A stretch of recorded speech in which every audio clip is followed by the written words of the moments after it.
File photo. Man demonstrates at LAX over reinstatement of U.S. President Donald Trump's travel ban. Federal appeals courts in the states of Washington and Virginia are set to hear arguments this week on the legality of President Donald Trump's most recent travel ban, which sharply limits visitors and immigrants from 8 countries, 6 of them Muslim-majority.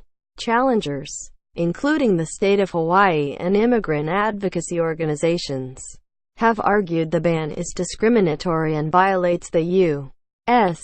Constitution. The Trump administration says it is necessary to protect the United States from terrorist attacks. The Ninth U.S. Circuit Court of Appeals, which is based in San Francisco, will hold a hearing in Seattle, Washington on Dec. 6 in the Richmond, Virginia-based 4th U.S. Circuit Court of Appeals has its hearing on Dec. 8. Soon after taking office in January, Trump signed an order temporarily barring all refugees and visitors from 7 predominantly Muslim countries. The decision led to chaos at airports and numerous legal challenges and was eventually replaced by the administration with a second, somewhat narrower order. When the second ban expired in September, Trump replaced it with a presidential proclamation indefinitely restricting travel from Iran, Libya, Syria, Yemen, Somalia, Chad, North Korea and barring certain government officials from Venezuela. File photo. Ahmed Khalil hugs his daughters as they arrive at Washington Dulles International Airport in Dulles, Virginia. U.S. President Trump speaks with reporters after meeting with McConnell and Ryan at the White House in Washington. The administration said the restrictions were put in place after a worldwide review of each country's ability to issue reliable passports and share data with the United States. After the most recent order was issued, the same challengers who sued to stop the earlier bans went back to court.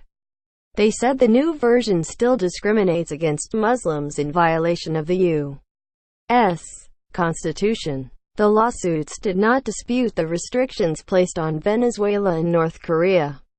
All refugees were temporarily barred as part of Trump's first order but were not addressed in the latest ban. Instead, under a separate directive issued October 24, refugees from 11 countries mostly in the Middle East and Africa now face additional security screening. The government argues the president has broad authority to decide who can come into the United States, but detractors say the expanded ban violates a law forbidding the government from discriminating based on nationality when issuing immigrant visas.